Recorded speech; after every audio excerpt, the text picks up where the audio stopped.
Veda kids channel. ஒரு அடர்ந்த காட்டு பகுதியிலே பழங்கள் நிரம்பிய ஒரு உயரமான மாமரம் கம்பீரமாய் நின்றிருந்தது. தங்க நிறத்தில் பழுத்து தொங்கிய மாம்பழங்களை பார்த்ததும் மரத்தடியிலிருந்த துருதுருப்பான அணிலுக்கு ஒரே ஆசை. எப்படியாவது ஒரு பழத்தை பறிக்க வேண்டும் என்று மரத்தில் ஏறி முயற்சி செய்தது. ஆனால் அணிலின் முயற்சி பலிக்கவில்லை. அப்போது கள்ளத்தனமான ஒரு நரி அங்கு வந்து அணிலின் தடுமாற்றத்தை பார்த்து நக்கலாக சிரித்தது. சற்று நேரத்திற்கெல்லாம் புத்திசாலியான ஒரு முயல் அங்கு வந்தது.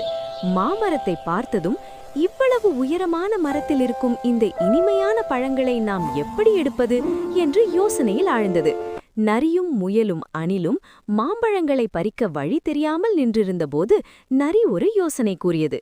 நான் உங்களுக்கு உதவுகிறேன், ஆனால் எனக்கு மட்டும் அதிக மாம்பழங்கள் வேண்டும் என்று பேராசையுடன் கேட்டது.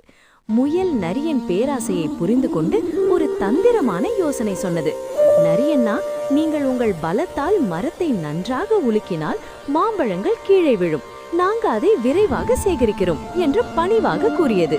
நரியும் தன் பலத்தை காட்ட ஒரு வாய்ப்பு கிடைத்ததே என்று மகிழ்ந்து உடனே மரத்தை ஆக்ரோஷமாக உலுக்கத் தொடங்கியது. மாம்பழங்கள் சரசரவென கீழே விழுந்தன.